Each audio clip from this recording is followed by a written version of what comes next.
Salim, do we go ahead? Yes, the people have joined. The attendees is 14 currently. Ok. Bonjour à tous et bon après-midi, dépendant de là où vous êtes connectés. Et bienvenue à ce deuxième webinaire sur la priorisation et l'optimisation des programmes de vaccination. Alors, je tenais quand même au début à féliciter encore les présidents des GTCV, les membres et les secrétariats qui ont pu se connecter et qui vont peut-être se connecter tout à l'heure pour ce deuxième webinaire. Et nous remercions encore une fois le centre d'appui GTCV basé à l'Université de Cape Town, GSI, pour l'appui à cette série de webinaires, mais aussi aux collègues de l'OMS et aux collègues de développement Catalyst qui assurent l'appui technique. Alors, la première session du webinaire a eu lieu il y a à peu près 2 semaines sur l'introduction euh, à la priorisation et à l'optimisation des vaccins. Et durant ce webinaire, on a rappelé un peu le contexte actuel de la vaccination, aussi bien au niveau mondial qu'au niveau de la région, à savoir les contraintes financières à des coupures drastiques dans les budgets, aussi bien pour, pour les programmes de vaccination au niveau pays, mais aussi le principal bailleur de la région sur la vaccination, à savoir Gavi, qui n'a pu mobiliser que 9 milliards sur les 11 milliards qui étaient disponibles. Donc, du coup, ça va se répercuter sur nos programmes de vaccination et il est important au niveau des pays qu'on puisse prendre des décisions basées sur les évidences, notamment la priorisation des vaccins à introduire dans le futur, mais aussi à optimiser les vaccins, les produits vaccinaux qui sont déjà dans les pays. Mais aussi, quand on parle d'optimisation, il y a aussi l'optimisation en termes de calendrier vaccinal et d'autres. Et nous avons aussi vu lors de ce premier webinaire les définitions des principaux concepts, à savoir la priorisation et l'optimisation.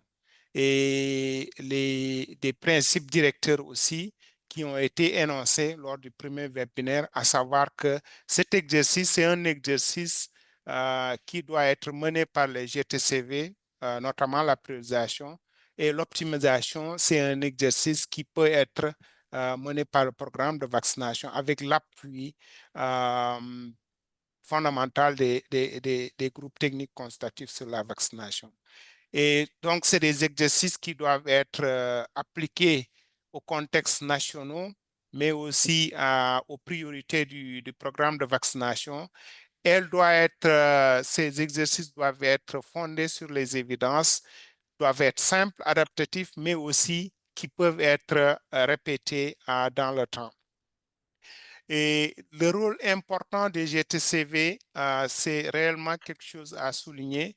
Je pense que, comme on l'a dit dans plusieurs forats, les GTCV doivent aller au-delà des nouvelles introductions de vaccins maintenant, mais se focaliser aussi sur qu'est-ce que le pays réellement doit faire comme priorité en matière de vaccination, mais aussi à optimiser ce que nous avons déjà sur le terrain. Et cela, des outils nouveaux ont été développés. Merci encore à Développement Catalyst pour cet outil de priorisation. Et ils sont en train de travailler aussi sur l'outil d'optimisation en collaboration avec l'OMS, GSI, mais les autres partenaires aussi, tels que le Centre d'appui au GTCV. Donc, bienvenue encore une fois à ce deuxième webinaire et sans tarder, nous allons passer la parole au premier facilitateur qui est Imen Ayouni, qui est vaccinologue et qui va nous parler un peu des principes de vaccinologie euh, pertinents pour le processus d'évidence aux recommandations. À toi et bon webinaire à tous. Merci beaucoup, Sidi. Juste avant de commencer ma présentation, je veux vous rappeler qu'il n'y a pas de service de traduction disponible, donc c'est uniquement en français. Et s'il vous plaît, veuillez utiliser la section Q&A, pas le chat pour poser vos questions. Donc, si vous regardez en bas du screen, il y a Q&A, il y a un signe de question. S'il vous plaît, posez vos questions dans le Q&A parce que ça nous permet aussi de les projeter sur l'écran. Et merci également de compléter le questionnaire de suivi à la fin de la session. Un dernier point, je sais que certains d'entre vous ont déjà des connaissances et d'expériences sur l'outil et avec le sujet, mais nous encourageons tout le monde à poser des questions, pas seulement ceux qui connaissent ou ceux qui ont de l'expérience.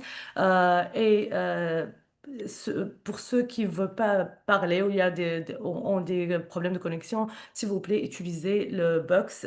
C'est écrit Q&A, pas le chat pour poser vos questions. Alors maintenant, je vais projeter mes slides.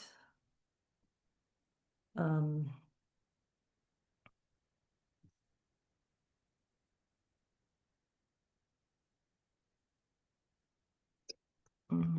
Document, d'accord. Ouais.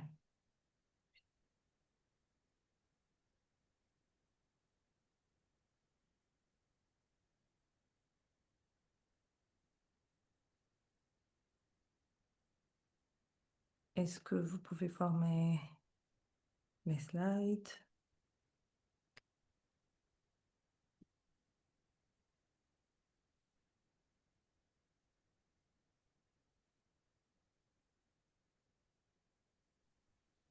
Vous pouvez Alors, mettre en mode diapo. Oui, c'est en mode parce que vous pouvez me voir. Oui, c'est visible. Merci beaucoup, Emmanuel. C'est bon Yeah. maintenant. Merci. Yeah, merci. Donc, on va explorer ensemble comment la vaccinologie peut contribuer à l'introduction et la priorisation et l'optimisation des nouveaux vaccins. Donc, la vaccinologie, c'est un domaine polyvalent qui couvre un large éventail de disciplines. Il couvre diverses questions relatives au développement des vaccins et aux pratiques d'immunisation et de la découverte à la livraison. Donc, la vaccinologie aussi peut être comprise de manière plus large comme la discipline scientifique et stratégique qui oriente le développement, l'évaluation et la mise en œuvre des vaccins afin de préserver la santé de la population. Comme on a perçu, les données probantes provenant de nombreux domaines scientifiques sont essentielles pour prendre des décisions concernant l'introduction des vaccins. Cette discipline assure que les nouveaux vaccins sont nécessaires, sûrs et efficaces, économiquement viables, impactant sur la mortalité et peuvent orienter les choix politiques, réalisables et équitables. Aussi, l'intégration permet une priorisation rationnelle et une mise en œuvre optimale. Donc, la prise de décision en matière de vaccination, comme vous voulez, c'est l'intersection des différentes disciplines euh, qui impactent ou qu'on prend en considération dans la prise des décisions en matière de vaccination. Donc, le premier domaine, c'est l'épidémiologie et ça permet de définir le besoin, ça permet de quantifier la charge de morbidité et identifier les populations à risque, ça permet de suivre les tendances des maladies et les épidémies potentielles et ça nous permet d'orienter l'identification des maladies les plus urgentes à cibler par des interventions. Par exemple, l'introduction précoce du vaccin à rotavirus a été justifiée par la morbidité élevée due au rotavirus chez les nourrissons en Afrique. Le deuxième domaine, c'est la biostatistique qui peut garantir la fiabilité des épreuves et ça permet de valider les résultats par une analyse statistique des données de la surveillance et des essais cliniques.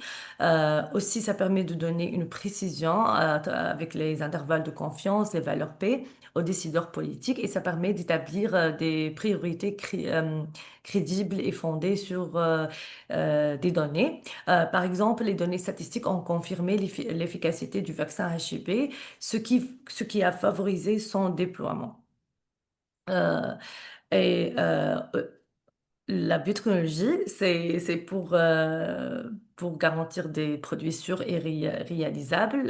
Ça permet de développer et perfectionner les plateformes vaccinales comme les vaccins ARN messager, conjugués, vecteurs viraux. Ça permet d'améliorer la stabilité, les méthodes d'administration et l'évolutivité de la production, pardon. Et ça permet d'assurer la disponibilité des vaccins dans les contextes à ressources limitées. Par exemple, la technologie des conjugués a permis d'adapter le HIV et le PCV aux nourrissons. Et l'autre domaine, c'est l'immunologie qui permet de définir les schémas optimaux, permet de déterminer les corrélats de protection, établir les besoins en dose et en rappel, permettre la mise en place des schémas combinés ou simplifiés pour améliorer la couverture vaccinale. Par exemple, le schéma à dose unique du vaccin HPV a permis d'optimiser la couverture des adolescents tout en réduisant les coûts. Et puis, le domaine de modélisation mathématique qui permet de prédire l'impact, permet de projeter la réduction des maladies et les effets de l'immunité collective, aussi comparer différents scénarios de calendrier d'introduction et de couverture vaccinale et aussi informer les choix politiques dans un contexte de contrainte de ressources. Par exemple, les modèles ont montré que l'introduction intégrée de la rougeole et de la rubéole maximisait les gains en matière de santé. Et puis, on a l'économie de santé qui permet de faire l'évaluation de l'accessibilité financière et de la valeur. Ça permet de calculer le coût par année de vie ajusté sur l'incapacité, éviter et l'économie à long terme. Ça nous permet d'aider à classer les vaccins selon leur impact économique et sanitaire et favoriser le financement durable et le plaidoyer en faveur de l'investissement. Par exemple, les modèles économiques ont justifié l'adoption du vaccin contre le rotavirus dans les pays à faible revenu. Et puis, on a les systèmes de santé qui nous permettent d'assurer la faisabilité et la préparation. Ça permet d'évaluer la chaîne du froid, la logistique et l'état de préparation du personnel. Ça permet d'identifier les lacunes du système avant le déploiement des vaccins et ça permet d'appuyer l'introduction progressive et évolutive du vaccin. Par exemple, le déploiement du vaccin anti-pneumococcique a été guidé par l'évaluation de l'état de préparation du système de santé et finalement la santé publique, qui permet de garantir l'équité et l'acceptation. Par exemple, ça permet de favoriser l'engagement communautaire et la confiance au public. Ça met l'accent sur l'accès équitable et un déploiement éthique et ça permet la surveillance de l'adoption des vaccins et gère la désinformation. Par exemple, la stratégie école a amélioré l'acceptation du vaccin contre le HPV. Pour résumer, la prise de décision en matière de vaccins n'est pas le produit d'une seule discipline, mais le résultat d'un écosystème multidisciplinaire. Chaque domaine répond à une question différente de pouvons-nous le fabriquer, agira-t-il, devons-nous y investir et comment le distribuer. Et ensemble, ils garantissent que les vaccins sont non seulement efficaces, mais aussi acceptables, rentables et réalisables. Et pour conclure, chaque discipline apporte des preuves distinctes mais complémentaires. Ça permet de l'intégration, garantit que les vaccins sont scientifiquement justifiés, économiquement viables et socialement acceptables. Cette approche multidisciplinaire favorise une priorisation efficace et une introduction optimale des nouveaux vaccins. Et merci.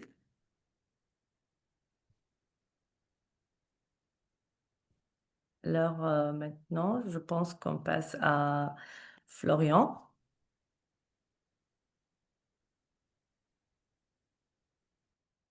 Allô? Oui, bonjour à tous. Est-ce que vous m'entendez convenablement? Oui, merci Florian. Bonjour à tous. Donc, je me présente pour ceux qui n'étaient pas présents il y a 2 semaines pour la première session. Je suis Florian Guyot, je suis consultant chez Development Catalyst. Donc, j'ai participé notamment à la création, au pilotage et au déploiement de l'outil NVIPST, qui est un outil d'appui à la priorisation des vaccins dans les pays. Mais également, je travaille à l'heure actuelle à son équivalent en matière d'optimisation. Et par le passé, j'ai travaillé dans les pays au Tchad et en RDC en appui au programme de vaccination. Donc aujourd'hui, ce qu'on va voir, c'est vraiment vous donner une vue globale de l'outil qu'on appelle en anglais NVIPST, qui est un outil d'appui à la priorisation. Parfois en français, vous verrez l'acronyme OPS-INV, donc outil pour la priorisation et le séquençage des introductions de nouveaux vaccins. C'est la même chose. Et donc le but aujourd'hui, c'est de vous présenter un peu la méthodologie, les grandes phases et très rapidement, très brièvement, de vous faire une présentation des différents matériels disponibles dans cette boîte à outils. Ce sera en 3 parties. Donc, tout d'abord, on va passer sur un petit rappel de la fin de la séance dernière sur les outils d'appui à la priorisation et l'optimisation. Ensuite, on rentrera plus dans les détails de NVIPST d'un point de vue méthodologique et présentation du toolkit. Donc, pour rappel, il y a en gros 3 outils principaux qui sont utilisés par les GTCV, mais également par les programmes de vaccination en appui lors des discussions sur les introductions de vaccins. Le premier, c'est le Evidence to Recommendation, que je pense tous les GTCV connaissent très bien, ETR, qui est un cadre qui permet l'adoption de recommandations sur des interventions potentielles par les GTCV. C'est une liste de critères qui représente tous les aspects à prendre en compte, que ce soit pour l'introduction d'un nouveau vaccin ou d'une nouvelle intervention, voire dans certains cas, la prise en compte de modifications pour certains antigènes, par exemple changement de produit, de certains antigènes pour les vaccins préexistants. Donc ça, c'est un processus unique qui doit être systématiquement utilisé par les GTCV lorsqu'il y a des recommandations à faire sur la mise en œuvre ou la mise en place d'une intervention vaccinale. Et ça ne change pas, c'est un point très important, c'est-à-dire ça ne change pas avec l'apport des outils NVIPST et de l'outil d'optimisation qui est en cours de construction. Ces outils-là, ils viennent en complément, ils viennent un petit peu en amont dans le processus. Si vous vous rappelez, la dernière fois, on avait parlé de cette logique de processus qui commence par la priorisation, puis l'introduction d'un vaccin et peut-être plus tard son optimisation, l'optimisation du calendrier, des produits, etc. Mais l'ETR, qui est un outil qui a été développé il y a un grand nombre d'années, en appui au GTCV sur les introductions, reste systématique dès qu'il y a une discussion sur l'intervention, sur l'introduction d'une intervention vaccinale. Maintenant, l'outil NVIPST, c'est une méthodologie qu'on a mise en place qui permet de comparer des vaccins, de comparer des antigènes, des vaccins qui n'ont pas encore été introduits. Donc là, petit rappel sur la dernière fois, priorisation, c'est séquencer et prioriser des vaccins qui n'ont pas encore été introduits dans le calendrier de routine. Et optimisation, c'est améliorer l'utilisation de vaccins qui sont déjà introduits. Donc NVIPST, ça repose sur une approche simple, complète et qui est fondée sur les évidences également. Mais on va voir, il y a pas mal de différences avec l'ETR parce qu'en fait, on compare plus de vaccins sur un nombre limité de critères. Enfin, l'outil d'optimisation, donc c'est un outil qui est en cours de développement, dont la première version sera disponible à la fin de l'année et qui sera pilotée en début d'année 2026, qui permettra au pays de gérer notamment les arbitrages entre différents priorités, les priorités budgétaires, d'impact sanitaire, de faisabilité, lorsqu'on regarde plusieurs options vaccinales pour un seul et même vaccin.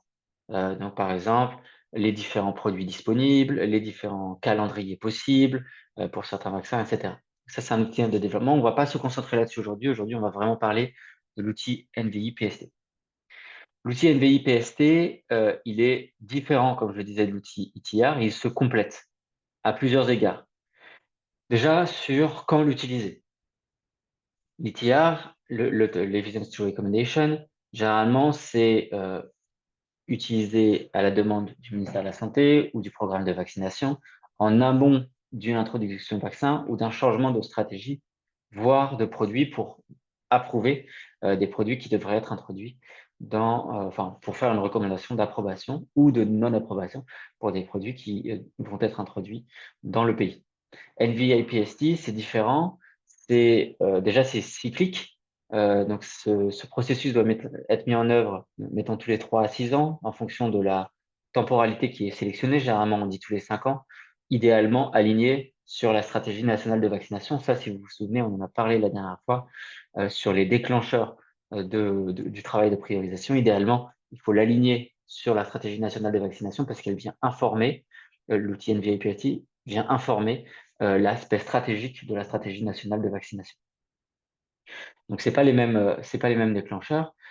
Sur les types de décisions, pareil, ce ne sont pas les mêmes types de décisions. Dans l'ETR, on est sur une recommandation pour une introduction, voire un choix de produit ou une stratégie. Pour le NVI-PST, on est sur une priorisation vraiment entre des vaccins et un séquencement des différentes options. Donc, dire en telle année, on va faire tel vaccin ou on va d'abord faire tel vaccin suivi de tel autre.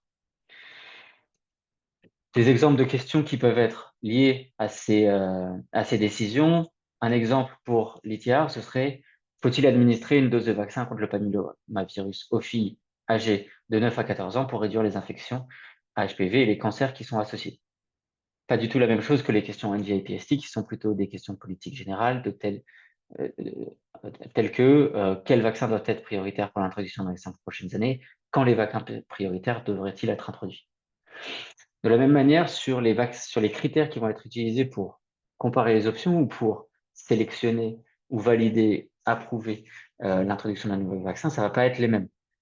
Dans l'ETR, on regarde tous les groupes de critères, les 7 groupes de critères pour ceux qui connaissent bien cet outil. Donc, c'est une revue vraiment très complète. Pour NVI-PST, on ne peut pas faire ça. Pourquoi? Parce qu'on va comparer 5, 6, 7 vaccins dans certains cas.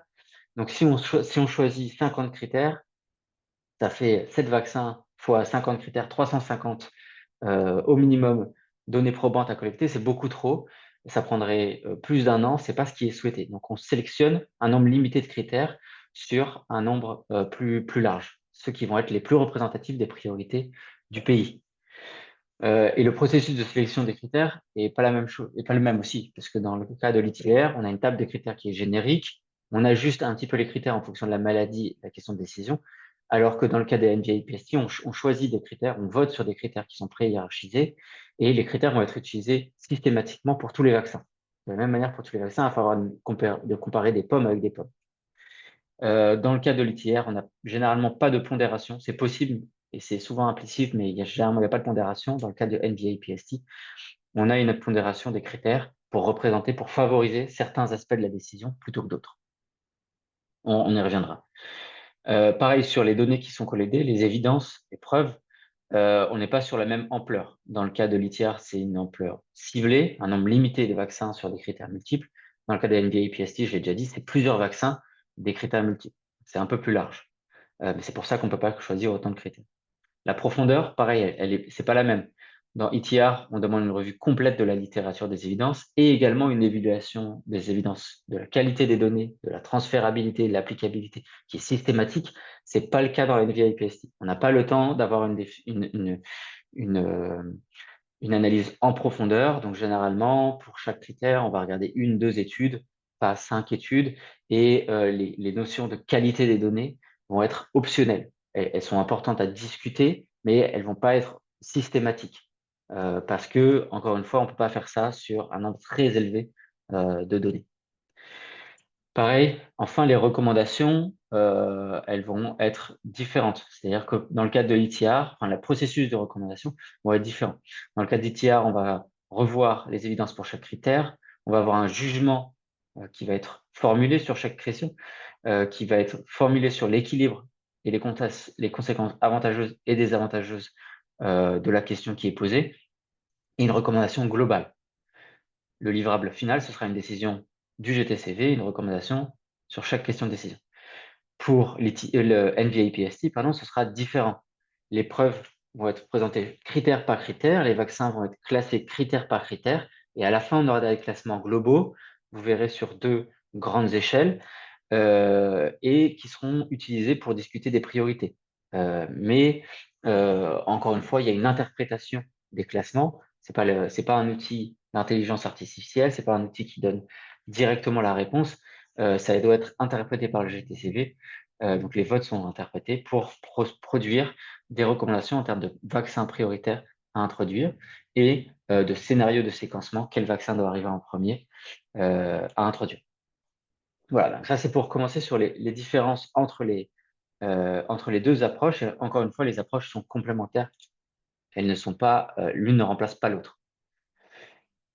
Maintenant, si on rentre plus dans le processus NVIPST, donc comme je disais, c'est un processus simple qui est conçu pour aider les GTCV, avec l'appui des programmes de vaccination bien sûr, à prioriser et à séquencer les introductions de nouveaux vaccins.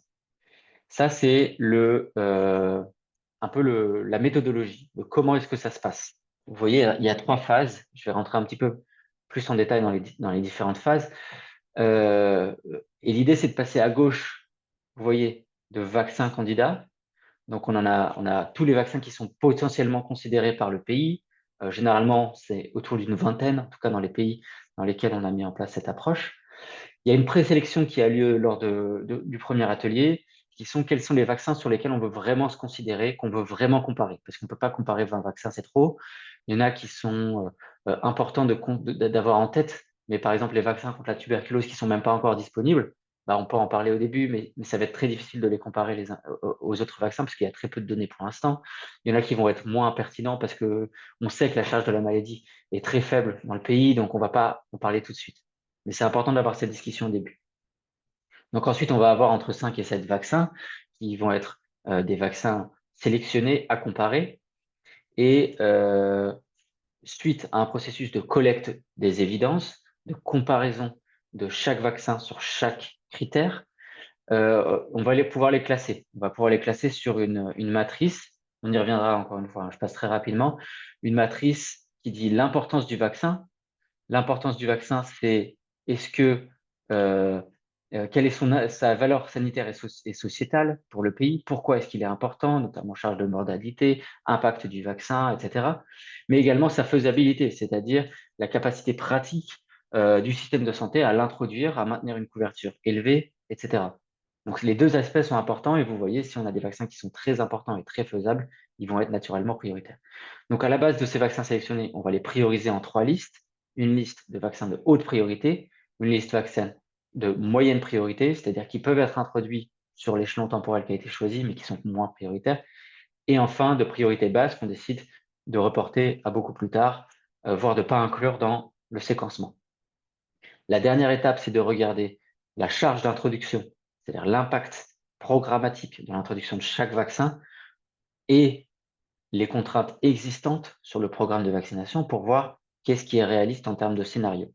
Et pourquoi on parle de scénario? Parce qu'en fait, souvent, on ne va pas se prononcer, on ne va pas dire il faut introduire tel vaccin en premier, puis tel vaccin en deuxième, tel vaccin en troisième, tel vaccin en quatrième. Parce qu'il y a des hypothèses, il y a des choses qui ne dépendent pas du pays. Par exemple, la disponibilité des vaccins, par exemple, la disponibilité des financements, par exemple, certaines conditions qui sont mises, je pense à Gavi sur la condition qui n'existe plus maintenant, mais sur l'introduction du vaccin contre la rubéole, qui mettait une condition de 80% sur la couverture en rougeole. Donc, il y a des choses, on ne sait pas encore exactement comment ça va se passer, donc on a plusieurs scénarios en fonction des résultats de ces hypothèses. Ça, c'est le processus méthodologique global.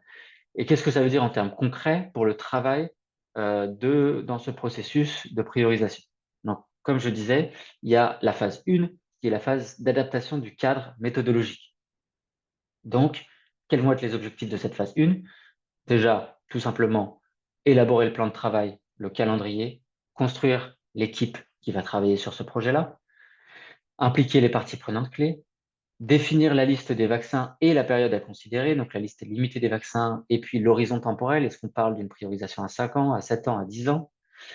Sélectionner les critères de prise de décision et leur pondération et planifier la collecte des données. C'est très important que cette première phase, elle se termine par la planification de la collecte des données, puisque la collecte des données, c'est l'étape la plus importante de ce processus, comme de beaucoup de processus d'ailleurs, de revue systématique fondée sur les évidences.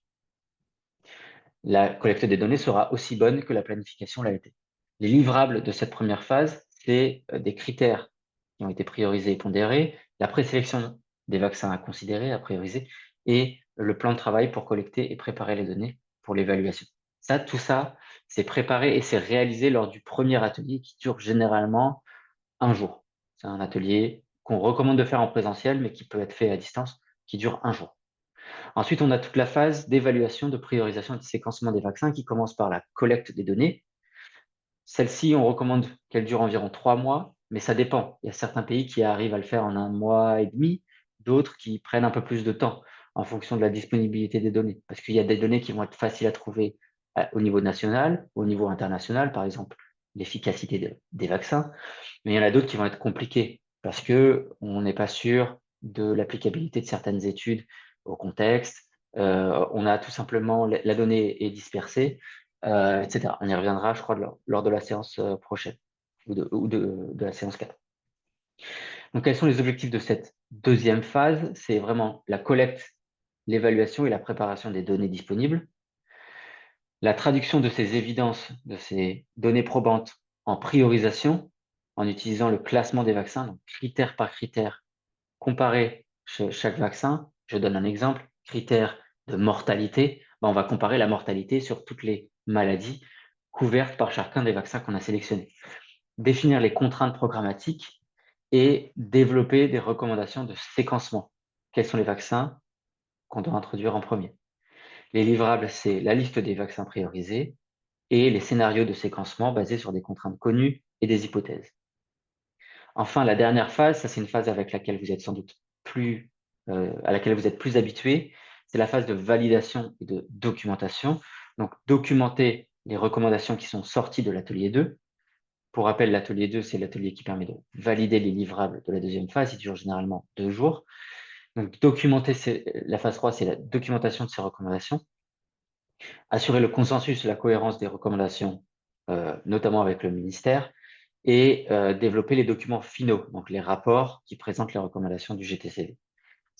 Généralement, on recommande que ça dure, enfin, on voit que ça dure autour de 2 mois, mais il y a certains pays qui l'ont fait en 2 semaines, parce que directement après le deuxième atelier, les recommandations ont été préparées, elles ont été partagées avec le ministère, elles ont été présentées au ministre, puis présentées au CCIA, et en 2 semaines plus tard, c'était validé. Mais dans certains pays, ça dure un peu plus de temps.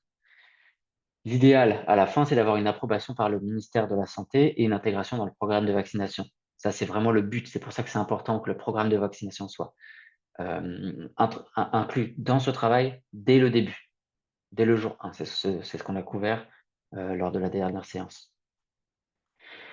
Si je simplifie en 9 étapes clés, 1. Présélectionner 4 à 6 vaccins à inclure dans l'exercice. 2. Revoir et sélectionner 10 à 15 critères sur lesquels on va évaluer ces vaccins. 3. Définir des indicateurs mesurables pour chaque critère. 4. Collecter les données. 5. Classer les vaccins sur les critères d'importance. Donc l'importance, encore une fois, c'est fardeau de la maladie, bénéfice du vaccin, etc. 6. Classer les vaccins sur les critères de faisabilité, programmatique, logistique, financière, etc. 7. Définir les niveaux de priorité de chaque vaccin. 8. Définir les contraintes programmatiques et spécifiques au vaccin. Et 9. Rédiger les scénarios sur la base des niveaux de priorité et des contraintes. Je ne passe pas trop de temps là-dessus. Toutes ces slides sont disponibles sur le NRC, ce que je vais vous montrer tout à l'heure. Et ça, c'est la même chose. C'est ces 9 étapes, mais réparties dans les différentes phases.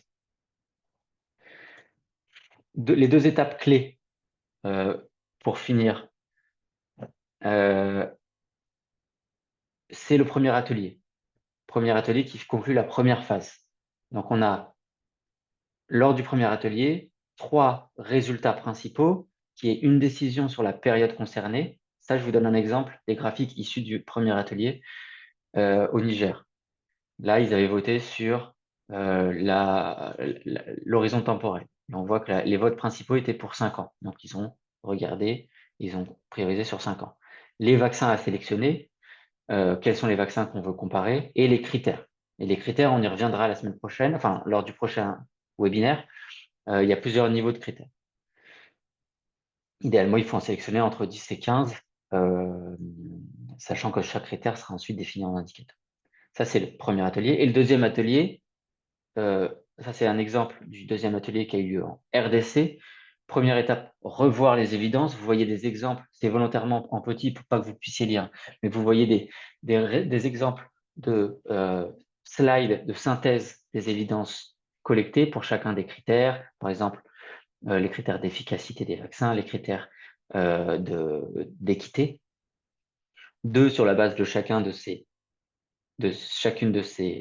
critères et des évidences, classer les vaccins par critères, puis par groupe de critères, importance et faisabilité. Et enfin, prioriser et séquencer.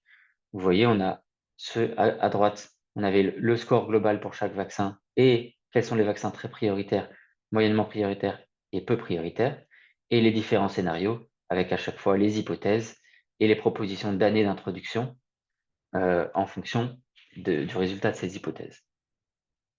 Voilà, donc ça, c'est vous présenter la méthodologie, l'approche. Je pense qu'il y aura beaucoup de questions et ne vous inquiétez pas, lors du webinaire 3, on aura un focus sur notamment la sélection des critères et la pondération, etc. Et lors de la session 4, je crois plutôt sur la collecte des données et le classement des vaccins.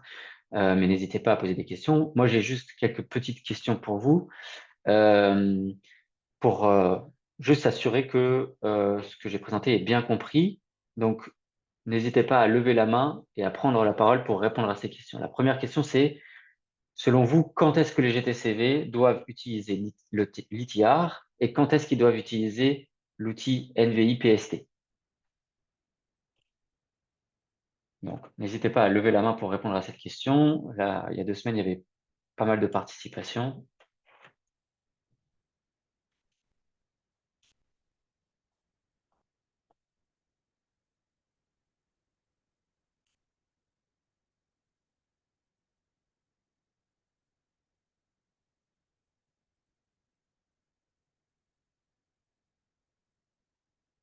Est-ce que quelqu'un souhaite répondre?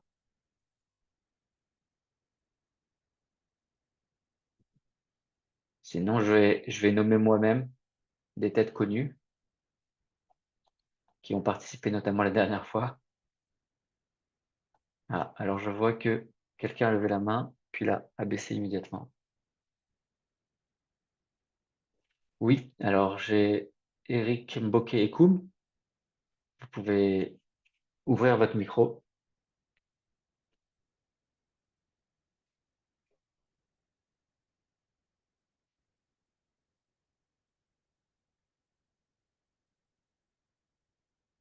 Vous pouvez y aller, hein. Bon, de mon côté, je ne vous entends pas, mais je ne sais pas si c'est...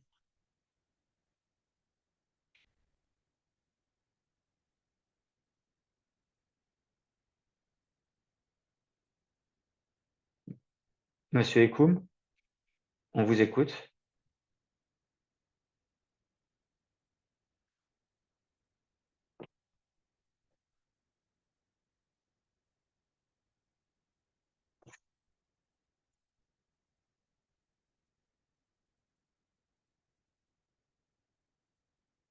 On a quelqu'un qui a répondu dans le Q&A, qui a dit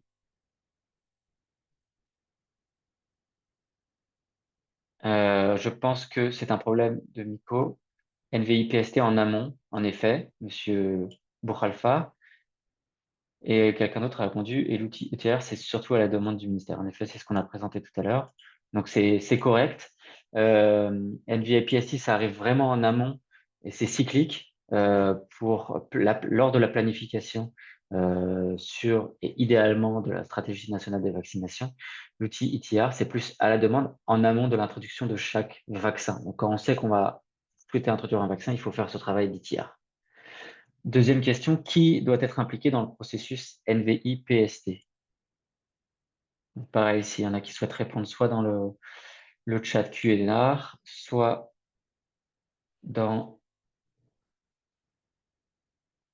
en levant la main.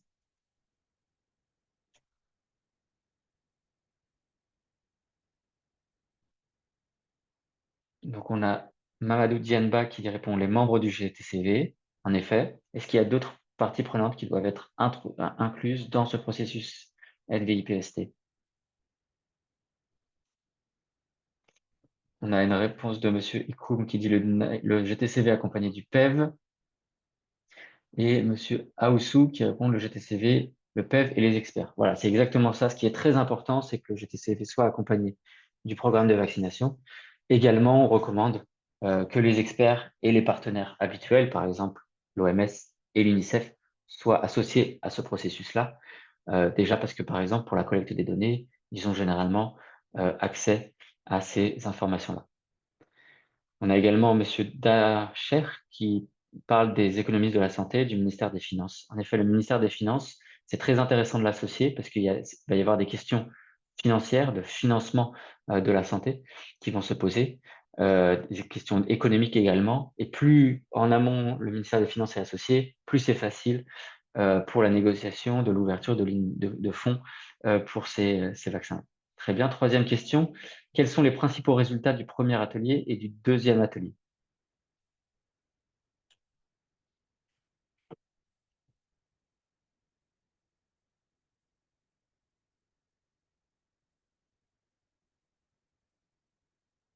Donc, quels sont les principaux résultats du premier atelier, les principaux livrables et du second atelier? Donc, on a Monsieur Darcher qui y répond. Le premier, c'est les vaccins à introduire sélectionnés. Le deuxième, c'est la priorisation. Alors, en effet, lors du premier atelier, il faut présélectionner un certain nombre de vaccins, mais il y a également les critères, la pondération et l'horizon temporel. Un spectateur anonyme a répondu la même chose. Et lors du deuxième, c'est en effet la priorisation et les scénarios de séquencement. Parfait. Je pense qu'on va ça. Merci à tous pour vos réponses dans le chat qui étaient très précises. On va s'arrêter là. J'avais posé une dernière question. Je voulais juste signaler le travail NVI-PST et le travail ETR, c'est des travails différents, mais les données qui sont collectées lors du processus NVI-PST, les évidences, les données probantes, elles peuvent être utilisées, elles peuvent faciliter le travail qui sera fait lors du travail ETR plus tard. Donc, ce n'est pas du travail perdu pour les TIA. Vous allez regarder pour un nombre limité de critères, mais pour tous ces critères-là, tous ces indicateurs-là, c'est de l'information que vous pourrez réutiliser si ensuite vous devez faire le processus ETR pour un des vaccins qui a été priorisé. C'est important de comprendre ces synergies-là entre les deux outils. Voilà, je vais m'arrêter là et maintenant on va ouvrir, je vais passer la parole à Folake pour des questions éventuelles que vous auriez. Merci beaucoup, Florian, et tous les présentateurs cet après-midi. Nous avons très bien reçu l'orientation sur le NVI, PST et les différences par rapport au cadre ETA. Merci beaucoup. Nous allons maintenant passer aux questions et commentaires aussi. Si vous pouvez inscrire votre question dans la boîte QA en bas de votre écran. Aussi, vous pouvez lever la main. Je vois la main de Eric. Est-ce que vous voulez poser des questions? Eric? OK. Je crois peut-être qu'il a toujours un problème de réseau. On attend les questions, mais peut-être je peux commencer avec cette question ici. Et c'est pour Florian. Quelles sont les meilleures pratiques de l'utilisation de le NVIPSD et notamment en matière de sélection de critères et aussi les parties prenantes. Merci, Folake. Bien. Alors, c'est en effet des questions et je pense que ça rejoint ce qui a été écrit dans le chat. Alors, je vais commencer par les parties prenantes. On l'a couvert tout à l'heure. Le plus important, c'est évidemment le GTCV et le programme de vaccination. Chacun a son rôle. Le GTCV pour la revue des évidences, la formulation des recommandations. Le programme de vaccination pour le partage, notamment des évidences au niveau programmatique et le partage des contraintes. Par contre, il y a un certain nombre d'acteurs qui peuvent être également invités lors de ces ateliers et dans ce processus. Je pense évidemment aux partenaires habituels, donc l'OMS, l'UNICEF, les partenaires locaux qui appuient le programme de vaccination et le GTCV, qui vont pouvoir s'assurer que le processus suit son cours, mais également surtout contribuer en termes de collecte des données. En plus de ça, ce qu'on a vu, c'est dans certains pays, lors des ateliers, il y a des experts sur certaines maladies qui sont invités pour parler, par exemple, du vaccin contre l'hépatite E, par exemple. On va avoir un hépatologue ou quelqu'un qui a de l'expertise et qui va pouvoir parler des maladies et de la charge du fardeau de la maladie pour ces vaccins-là. Donc ça peut être aussi recommandé. Ce qui a été suggéré dans le chat, c'était également des économistes de la santé pour toutes les questions et les critères économiques et un représentant du ministère des Finances qui doit avoir une compréhension sur quelles vont être les charges supplémentaires ou les besoins en financement supplémentaires sur les prochaines années. Évidemment, l'introduction d'un nouveau vaccin représente une de ces charges. Ce qu'on peut recommander également, c'est d'inviter les représentants des bailleurs. Je pense notamment au pays Gavi, avoir le représentant dans le pays Gavi ou en ligne s'il n'y a pas de représentant dans le pays, c'est important parce que notamment pour le prochain mode d'allocation des financements, ce travail de priorisation, il va être très, très important et il est important que Gavi le suive pour la définition des enveloppes et des priorisations, des priorités pour chaque pays. L'autre question, c'était en termes de critères.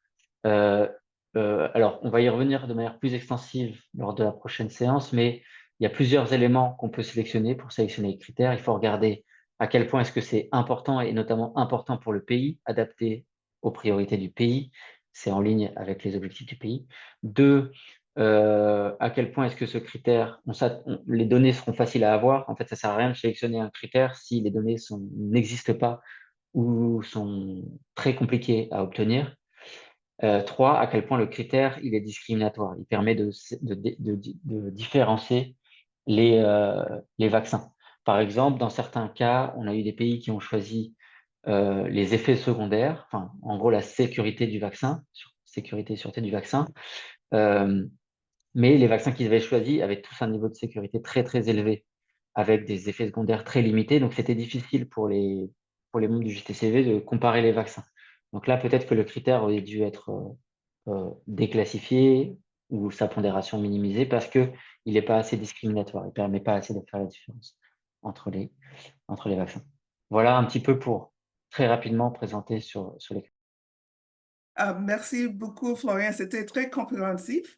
Je cherche toujours pour les mains ou les questions dans la boîte QA. Si vous voulez, vous pouvez lever la main. Et aussi inscrire dans la boîte QA en bas de votre écran. Il y a une question, je crois. Oui, il y a une question ici. Merci beaucoup, Diara. Et Florian, si vous voulez s'adresser à cette question, je ne sais pas si, Salem, vous pouvez mettre ça sur un diapo, s'il vous plaît.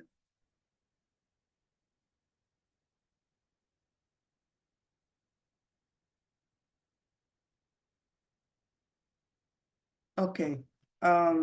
Florian, si vous voulez répondre à ces questions, je crois que nous Oui. pouvons procéder. Oui. Donc la question, c'est quelle sera la conduite si les critères de priorisation sont très rigides, c'est-à-dire ne reflètent pas les priorités spécifiques d'un pays ou d'une région. Donc, c'est une très bonne question. En fait, les critères, c'est le pays qui va les choisir. Nous, vous verrez encore une fois lors de la prochaine séance, on a défini une liste de 71 critères possibles. Et ces 71 critères, ils ne sont pas adaptés à tous les pays ou pas au même niveau. C'est le pays qui va devoir, lors du premier atelier, choisir une short list, une liste plus courte de ces critères-là. Par exemple, pour certains pays, je vais donner un exemple extrême. L'Indonésie, lorsqu'ils ont fait de la priorisation, ils ont pris un critère très très important, c'était que le vaccin soit halal. Dans d'autres pays, on a eu un critère très important. Par exemple, en Iran, c'est important de pouvoir fabriquer le pays. C'est un critère important de pouvoir fabriquer le pays dans le vaccin dans le pays. Mais ça, c'est des critères qui sont très spécifiques, qui vont pas forcément être pertinents pour un autre pays qui fabrique pas forcément soi-même ses vaccins ou qui n'a pas de contraintes sur la nature halal des vaccins ou non. Donc ça, c'est vraiment des exemples de critères qui sont très spécifiques. Il y en a qui vont s'appliquer à tout le monde. Par exemple, la charge de la maladie. Globalement, je pense que tous les vaccins, tous les pays vont considérer la charge de la maladie. Mais certains vont choisir de regarder plutôt l'incidence, d'autres plutôt la prévalence, etc. Donc ça ne va pas être les mêmes priorités et c'est à vous de choisir à la fois les critères, mais également la pondération. La pondération, elle va refléter cette priorité. Par exemple, si pour vous, la prévalence et la mortalité, c'est très important, ça va avoir une pondération bien supérieure à d'autres critères qui seront importants, mais seront moins importants pour le pays. Donc, ne vous inquiétez pas, les critères ne sont pas déterminés pour vous, elles sont déterminées par vous. Merci beaucoup, Florian. Il y a une autre question ici que c'est Cheikh du Maroc. Merci beaucoup. Quel est le minimum des critères à prendre en considération? Donc, c'est une bonne question là aussi. Nous, ce qu'on recommande, c'est vraiment de prendre entre 10 et 15, 16 critères. Donc, minimum 10, maximum, et on va dire maximum 16. Minimum 10 parce que, en fait, souvent, on n'a d'ailleurs pas un problème de minimum, mais plutôt un problème de maximum. Parce que tout le monde, tous les membres des GTCV ont des sensibilités différentes et tous les critères y paraissent importants. C'est ça qui est très difficile, vous allez voir lors du premier atelier, si vous faites le processus, c'est que tous les critères, ou en tout cas la moitié, 30, 40, ils paraissent super importants et vous ne pouvez pas tous les sélectionner. Donc la question, même si c'est important de se dire, voilà, il y a un minimum à 10, vous verrez que en pratique, vous serez plutôt sur réduire le nombre de critères plutôt que l'augmenter. Parce que tout paraît important, il faut vraiment choisir ceux qui vont être les plus importants pour vous. Merci beaucoup pour toutes les questions et les commentaires. Vous pouvez utiliser le boîte Q&A sur votre écran. Et maintenant, je passe la parole à Florian pour continuer la présentation aujourd'hui. Merci. Merci, Folake. Donc, maintenant, pour la deuxième partie, je vais vous présenter le toolkit, c'est-à-dire, on vous a parlé de l'outil NVIPST. En fait, l'outil NVIPST, c'est un processus. Et sur ce processus, vous avez plein de petits outils qui viennent vous faciliter la vie pour que vous n'ayez pas à réinventer la roue à partir de zéro. Donc, c'est ce que je vais vous présenter maintenant. D'abord, un petit peu une vue globale et ensuite, je vais vous montrer comment accéder aux différents outils et très rapidement, un focus sur 2 ou 3 des outils. Ça, j'y reviendrai, mais en tout cas, l'outil est disponible sur le NITAG Resource Center. Donc, le toolkit, quel est son objectif? Donc, son objectif, c'est de vous accompagner lors des 3 différentes phases que j'ai présentées pour arriver à une priorisation des vaccins et un séquencement des vaccins en vous facilitant la vie, encore une fois. C'est un guide étape par étape qui a été prouvé et dont le matériel, tous les outils ont été créés lors des pilotes. Donc, en fait, ils ont été créés par l'expérience. Donc, c'est pour ça que c'est un guide pratique et qui a été enrichi avec les différentes leçons apprises des pays pilotes, mais également des pays qui ont mis en place le processus par la suite. Pour l'instant, il y en a 5 ou 6, et des pays qui ont été formés. Il y a une structure de base, comme je vous disais, avec des outils optionnels, et c'est un processus flexible qui permet de s'adapter au pays. Qu'est-ce que cette boîte à outils n'est pas?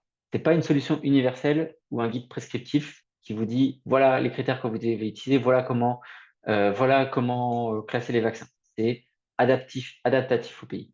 Ça calcule pas automatiquement pour vous les priorités. C'est un outil qui est basé sur la discussion. Alors évidemment, il y a des votes, il y a des classements, mais ces classements ensuite, ils doivent être interprétés par le GTCV et le GTCV n'est pas tenu de suivre les classements qui résultent de ce processus. C'est pas une source exhaustive de toutes les données, de toutes les sources de données non plus, et c'est pas une méthode autonome à utiliser indépendamment. On vous le disait tout à l'heure, je vous le disais, c'est très important de le lier notamment à la stratégie nationale de vaccination et par la suite aux autres processus de planification stratégique. Et enfin, ça remplace pas, je suis désolé, j'insiste vraiment là-dessus, ça ne remplace pas l'ITIA. Ça arrive en amont. Maintenant, comment est-ce que c'est construit? Il y a un document principal, un document PDF de 35 pages qui vous décrit toutes les étapes. Alors, soyez rassurés, on est en train de développer, et ce sera disponible le mois prochain, un module, un e-learning, pour rendre tout ça plus digeste, parce qu'on sait que tout le monde n'a pas forcément le temps, les secrétariats n'ont pas forcément le temps de passer, de lire un guide de 35 pages. Donc, on est en train de préparer un module de 2 heures, e-learning, avec différentes étapes qui résument toutes les étapes, les différentes, et qui va vous guider lors des différentes étapes. Et en plus de ça, on a plusieurs outils qui viennent vous appuyer lors de chacune des phases. Donc, il y a la phase 0, ce qu'on appelle la phase 0, c'est la préparation du projet, en fait. Donc, avec des TDR, des termes de référence, des TDR pour les partenaires, si vous souhaitez l'appui de certains partenaires, une présentation générique pour engager les parties prenantes. Par exemple, si vous devez présenter au ministre, au secrétaire général, au directeur général, quel va être le processus qui est en cours, vous avez une présentation pour ça, et un exemple de plan de travail adaptable. Pour la phase 1, qui est la phase d'adaptation du cadre méthodologique, vous avez la liste hiérarchique des critères, mais également une liste d'indicateurs pour chaque critère, d'indicateurs proposés. Un questionnaire type pour collecter les préférences sur les critères, les vaccins et l'horizon temporel avant le premier atelier. Une présentation pour la séance introductive qu'on recommande de faire juste avant l'atelier. Une présentation type pour l'atelier 1 que vous pouvez modifier avec les résultats du questionnaire. Une matrice de planification de collecte de données et un petit modèle sur Excel qui vous permet d'analyser automatiquement les résultats si vous utilisez un questionnaire sur Google Forms, qui est la plateforme de Google pour les questionnaires. Et pour la phase 2, on a 3 outils additionnels. On a un modèle de calcul du classement des vaccins, un guide pour la collecte et la synthèse des évidences, et sur lequel on reviendra lors du webinaire 4, et une présentation pour le deuxième atelier. Pareil, une présentation générique qui vous permet d'accélérer le travail de préparation du deuxième atelier. Donc voilà, ça c'est ce qui est disponible. Maintenant, je vais vous montrer comment y accéder. Donc, tac. Alors.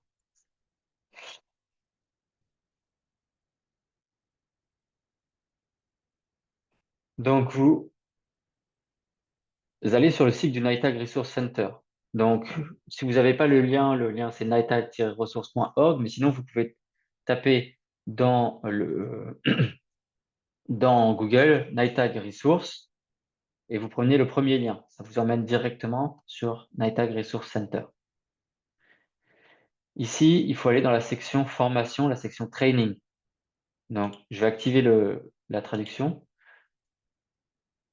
Elle s'appelle entraînement. Ensuite, vous allez plus bas et à un moment, vous allez dans la troisième sous-section, vous allez tomber sur, en français ou en traduit français, un module qui s'appelle Donner la priorité à l'introduction de nouveaux vaccins. En anglais, c'est Prioritizing New Vaccine Introduction.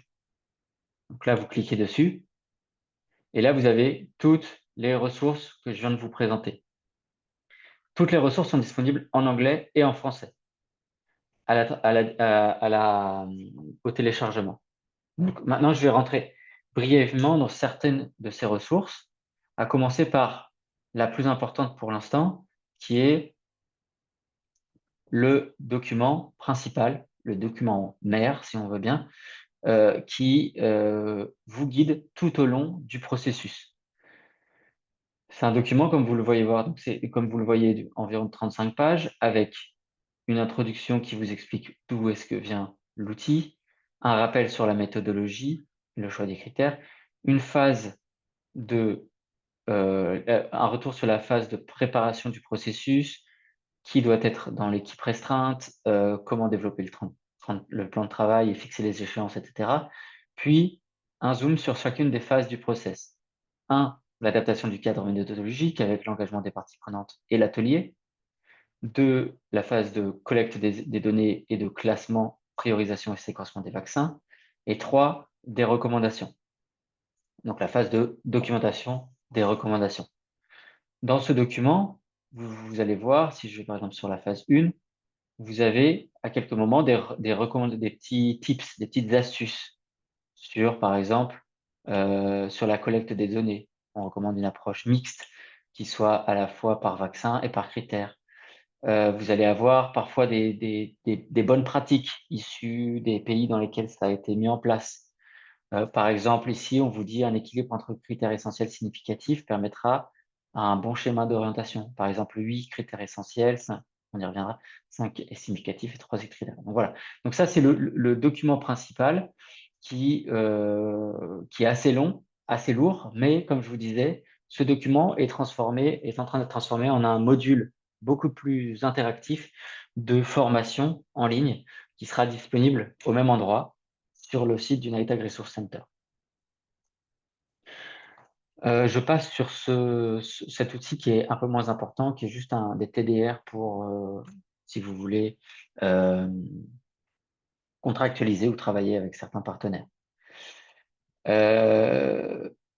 Ici, il y a un document qui est une présentation type pour les parties prenantes. Donc, je vais vous montrer à quoi ça ressemble.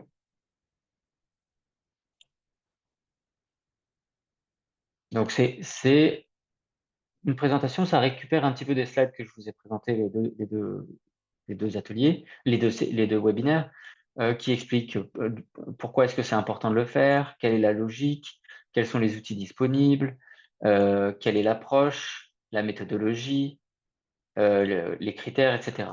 Donc ça, c'est plutôt pour de la communication externe avec le CCIA, par exemple, ou avec le ministère de la Santé ou le ministère des Finances, pour leur présenter le processus.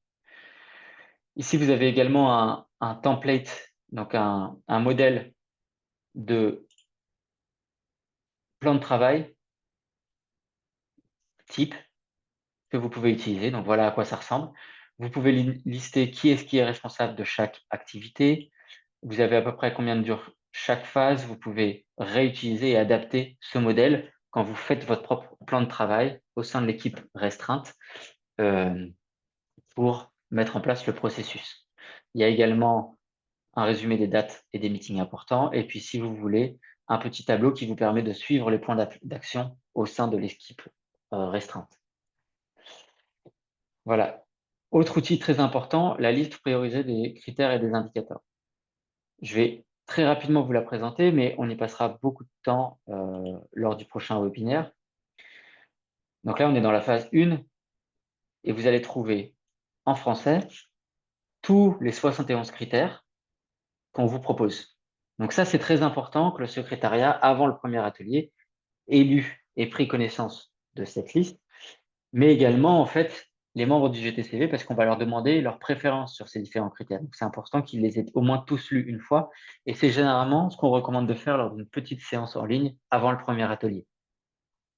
Vous avez les catégories des critères, les sous-catégories, est-ce que c'est des critères qu'on a jugés essentiels, significatifs ou autres, et pour quel type de pays est-ce qu'on recommande de les utiliser, à revenu élevé, à revenu intermédiaire et à revenu faible. Dans ce même outil, vous avez également des listes d'indicateurs suggérés.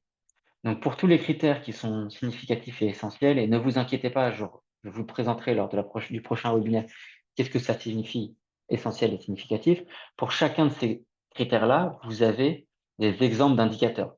Je vais prendre par exemple l'exemple de mortalité, létalité. Donc ça, c'est un critère qui s'appelle mortalité et létalité. Vous voyez, il y a 4 indicateurs que vous pouvez utiliser. Vous n'êtes pas obligé de tous les utiliser. Vous avez le nombre annuel de décès liés à la maladie en nombre. Vous avez le nombre de décès par sous-groupe pertinent.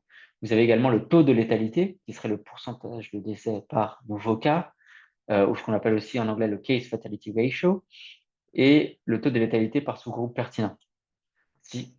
Ça paraît assez évident, mais il y a d'autres critères qui sont beaucoup moins évidents. Par exemple, la disponibilité des vaccins. C'est difficile de savoir est-ce que les vaccins vont être disponibles ou non.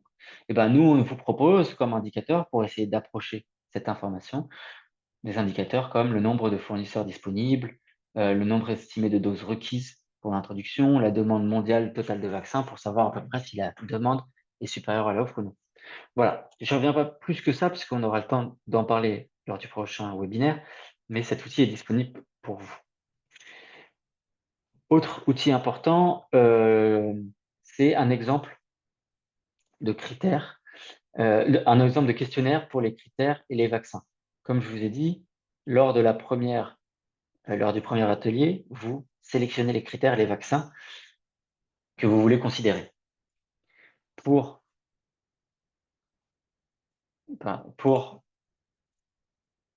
faire cela, on vous propose d'utiliser un questionnaire que vous partagez aux membres du GTCV en leur posant la question quels sont les critères essentiels que vous préférez, en leur demandant d'en sélectionner 8 sur les 16. Pareil pour les critères significatifs, pareil pour les autres critères. Alors là, c'est une version Word, mais ne vous inquiétez pas, il y a aussi une version sur Google Form que je rajouterai là-dedans, que vous pouvez juste modifier en fonction des vaccins que vous souhaitez proposer, et des propositions sur l'horizon temporel, et vous pouvez adapter à votre sauce et partager avec les membres du GTCV en amont du premier atelier.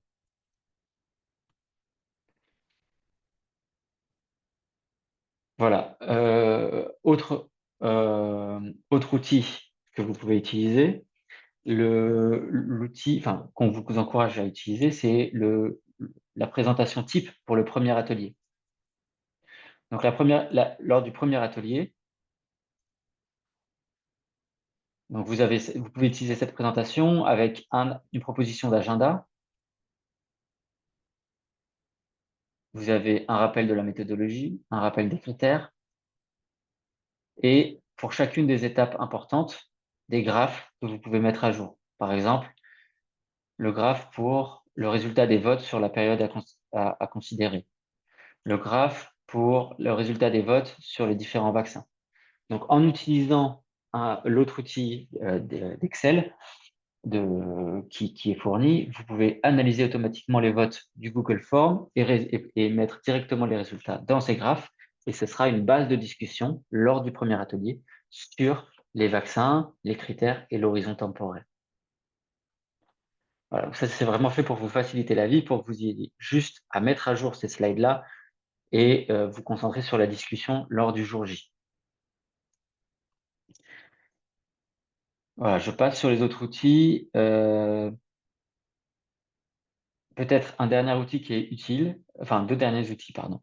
Le guide sur la collecte des évidences. Ça, on va vous en présenter une partie lors du webinaire 4, donc dans 2 webinaires. Mais je voulais attirer votre attention sur la deuxième partie de ce document qui vous présente des exemples de diapositives que vous pouvez utiliser pour synthétiser les données. Comme je vous ai dit, c'est beaucoup de données à collecter et c'est beaucoup de données à considérer pour les membres du GTCV. Donc, pour pas que ce soit overwhelming, pour pas que ce soit trop difficile, il faut résumer, synthétiser ces informations-là, critère par critère, pour que le GTCV puisse classer les vaccins facilement. Et ça, je m'adresse plutôt au secrétariat. Donc, on vous a mis des exemples de slides que vous pouvez utiliser pour chacun des critères, par exemple pour incidence, prévalence, mortalité, etc., risque d'épidémie. Vous pouvez réutiliser ces slides, mettre les données que vous avez collectées, évidemment pas utiliser les données qui y sont déjà, pour synthétiser l'information et faciliter les discussions, encore une fois. Voilà, et dernier outil, c'est de la même manière que pour le premier atelier, on vous a préparé une présentation, il y a une présentation pour le deuxième atelier.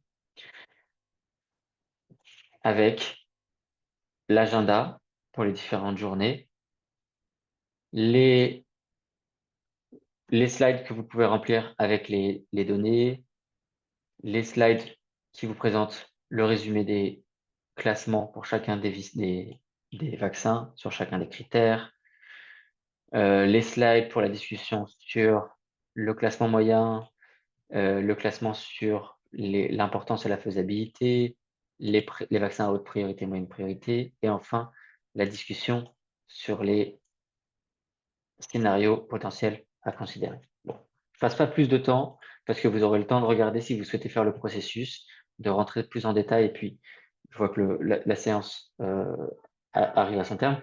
Mais voilà, l'idée, c'est vraiment de vous appuyer, de vous aider tout au long de ce processus. Alors, généralement, ce sera plutôt le secrétariat qui sera le secrétariat du GTCV, donc souvent le PEV, qui sera responsable de préparer les matériaux pour les différents ateliers. Mais voilà, sachez que vous n'êtes pas seul, que à la fois, nous, on est disponible pour répondre à vos questions, mais également que vous avez tout ce matériel pour vous accompagner étape par étape. Voilà, je vais m'arrêter là et donner la parole à Folake s'il y a d'autres questions, à la fois sur le processus et sur les outils. Merci beaucoup, Florence et Imen. Pardon, je donne la parole à Imen. Merci beaucoup. Donc, on a 10 minutes, presque entre 10 minutes et 13 minutes pour les questions. Donc, on a déjà une question dans les Q&A box. C'est déjà Shakib du Maroc. Il a une question par rapport au choix des critères. Est-ce que ce choix ne risque pas de modifier la priorisation du vaccin et le basculer dans un autre cluster, moyen ou faible, par exemple? Alors oui, c'est une très bonne question. Et oui, le choix va modifier la priorisation du vaccin et c'est important. C'est exactement ce qui est recherché. Le choix des critères et la pondération, ça doit représenter les priorités du pays. Donc on ne veut pas que pour les mêmes vaccins considérés, on ait le même résultat, peu importe le pays. Parce que la charge de la maladie ne va pas être la même, parce que la faisabilité programmatique, l'impact sur le calendrier, l'impact sur les ressources humaines ne vont pas être la même, ou sur la chaîne de froid. Donc, il est important que ces critères soient sélectionnés pour représenter les priorités du pays, pour représenter les choix et les décisions du pays. Donc oui, évidemment, vous pouvez toujours, après l'exercice, vous dire: «Ah, mais si on avait considéré tel critère, peut-être que ce vaccin-là aurait été supérieur». Mais justement, l'idée, c'est d'avoir sélectionné ces critères avant le travail pour que ce soit le plus neutre possible et que le résultat ne comporte pas de biais. Alors après, il est toujours possible, vu que c'est un processus itératif, pour la mise à jour de la priorisation, pour le nouvel exercice 5 ans après, de modifier la liste des critères, notamment si les priorités vont changer. Voilà, je ne sais pas si ça répond entièrement à votre question. Merci. OK, parfait. Non, c'est très clair. S'il y a une autre question, vous pouvez lever la main. N'hésitez pas. Le temps passe vite. Temps-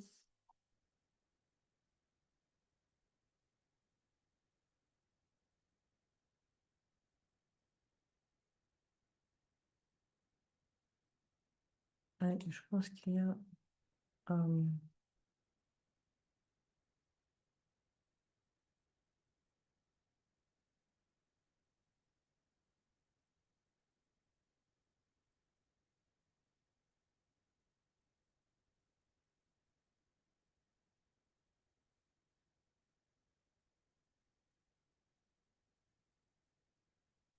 Sidi? Merci beaucoup, Florian, pour cette présentation.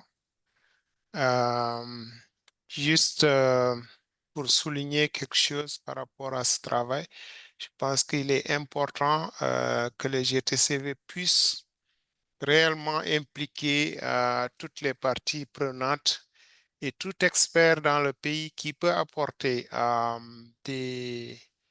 appui substantielle au GTCV pour pouvoir générer les données. Donc, cette expertise est la bienvenue.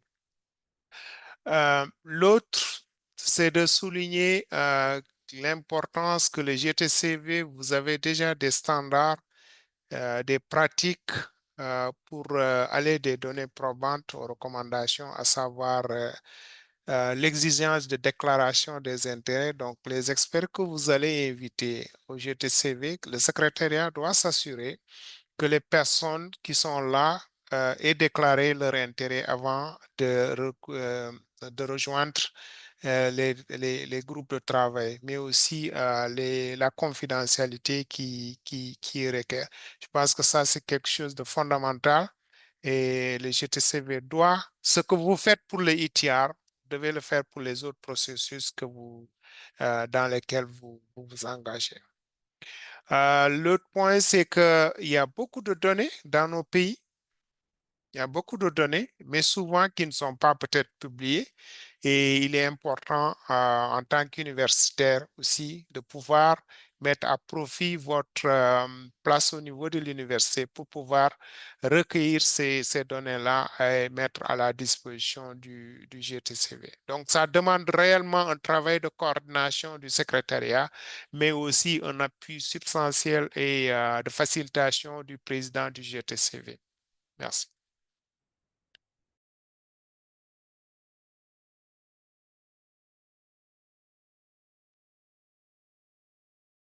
Il y a une autre question.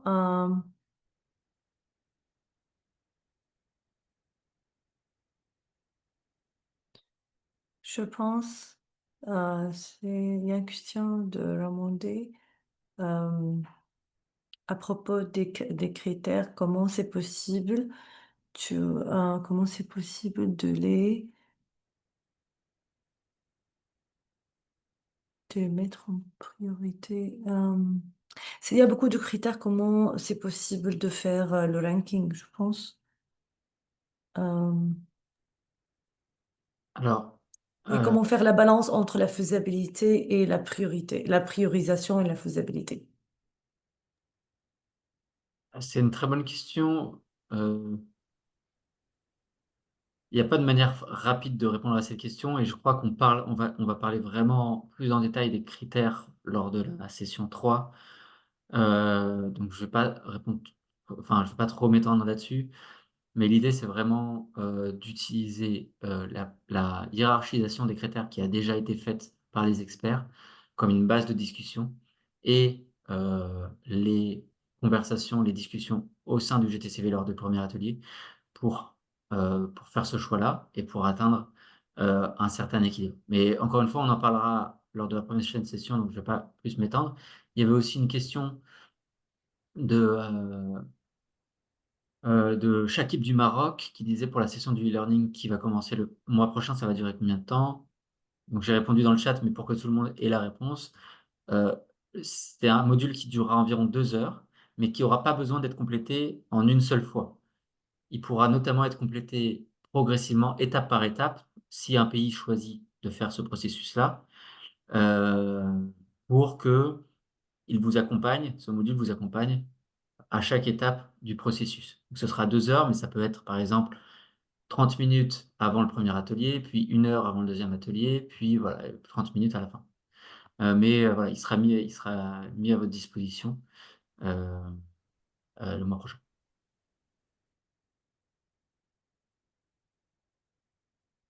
D'accord, il y a une question de Alpha Diallo.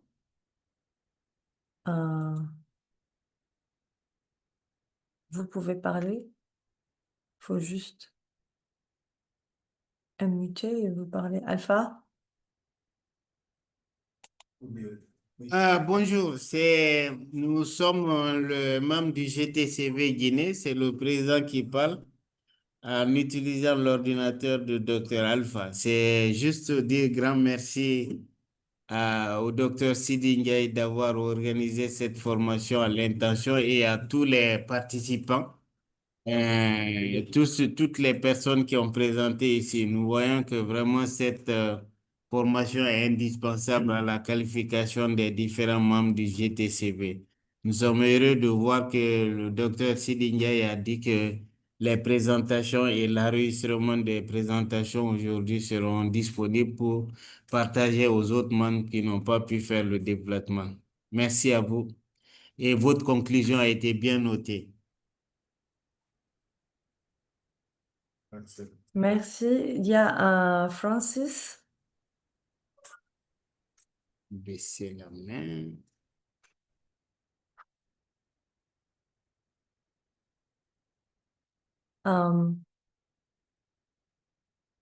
Pouvez-vous pouvez-vous unmuter? Vous êtes unmute. Vous êtes mute. Francis,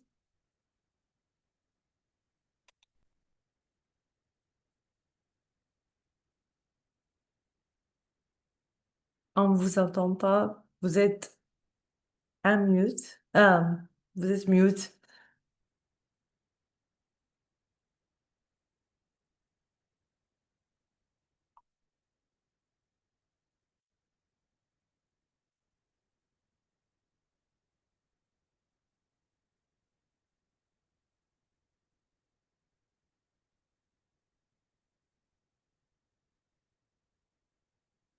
Je ne sais pas.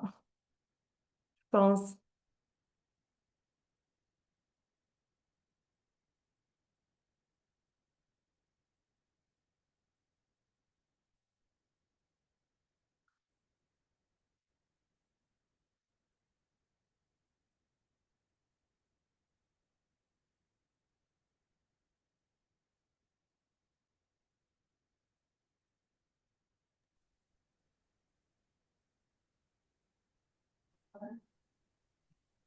I think.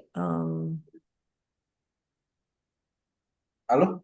Je pense, Florian, est-ce que vous avez conclu ou bien Oui, c'est conclu. oui. Ah oui, Francis, pardon. Non, vous avez le micro maintenant. Il faut juste unmute.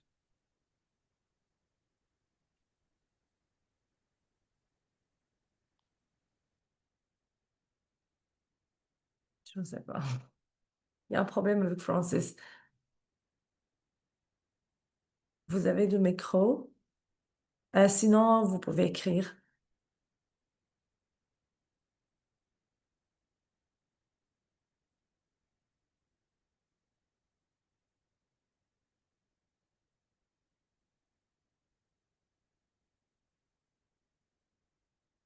Non. Alors, Florian, est-ce que vous avez conclu ou bien c'est bon? Oui, j'ai conclu. D'accord. Alors, je vous rappelle que le prochain webinaire en français, ce sera le jeudi, le 20 novembre. Et puis, je pense, c'est tout pour aujourd'hui. Je passe la parole à CD. Merci infiniment, Eman, d'avoir modéré cette deuxième session et merci encore une fois à Christian pour les deux présentations et Foulaké aussi pour la modération et encore une fois, euh, Florian a passé d'abord la présentation de Eman, a passé en revue les différents concepts de vaccinologie et les rôles de la vaccinologie dans la prise de décision, notamment comment le GTCV peut utiliser les concepts de vaccinologie pour pouvoir prendre des décisions. Ensuite, Florian a partagé avec nous les approches, la méthodologie de la priorisation de nouvelles introductions de vaccins, qui est un exercice qui doit être mené par les GTCV. Et il a passé en revue de manière détaillée les différents outils qui sont utilisés et qui sont disponibles dans la boîte à outils qui a été développée dans ce sens-là et bien sûr avec les 9 étapes de l'exercice. Et je pense que c'est un début Les webinaires vont se poursuivre. Donc, c'est 5 webinaires qui sont prévus. Comme l'a souligné Eman, le prochain webinaire, c'est le 20 novembre pour la version française et le 19 novembre pour la version anglaise. Mais on vous encourage pour les pays francophones à vous connecter pour le 20 novembre. Encore une fois, merci à tout le monde et bien sûr, ces webinaires sont organisés de manière collaborative par le niche, mais aussi avec l'appui de GSI, de Développement Catalyst et de l'OMS. Donc, c'est pas seulement l'OMS qui a organisé cela. Je pense qu'il y a des pays qui sont engagés dans ce processus. Il y a déjà la Guinée qui est là. J'espère que la Guinée va se préparer lorsqu'on va entamer les séries sur les échanges d'expériences que la Guinée pourra partager son expérience, bien sûr. Il y a d'autres pays qui veulent s'engager dans le processus, notamment le Bénin et le Cameroun.